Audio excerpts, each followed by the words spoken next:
Hello guys, November 12 වෙනිදා මධ්‍යම රාත්‍රියේදී ශ්‍රී Lanka cricket ආයතනයේ නිවේදනයක් නිකුත් කරලා තියෙනවා පාකිස්තාන් ටුවර් එකත් පාකිස්තානයේදීම පැවැත්වෙන තුන්කොන් තරගාවලියත් කිසිම වෙනසකින් තොරව තමන්ගේ ජාතික කණ්ඩායම සහභාගී කරනවා කියලා.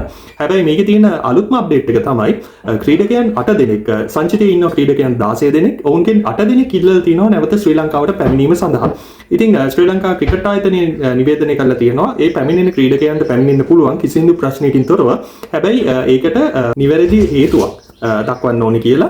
ඉතින් ඒ වෙනුවට පැමිණෙන ක්‍රීඩකයන් වෙනුවට ආදේශික ක්‍රීඩකයන් ශ්‍රී ලංකාවේ සිට පාකිස්තානයට යවන්නත් ශ්‍රී ලංකා ක්‍රිකට් ආයතනයේ සූදානම් කරලා තියෙනවා. ඉතින් ඊට අමතරව තරගාවලියේ කාලසටහනේ වෙනසක් ඇති වුණා.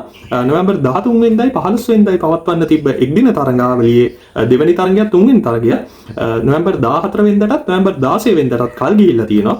ඉතින් මේක තමයි නොවැම්බර් 13 වෙනිදා උදේ වෙද්දී තියෙන අප්ඩේට් එක. ඉතින් අලුත්ම අප්ඩේට් එකත් සමගින් ඉක්මනටම හම්බ වෙමු.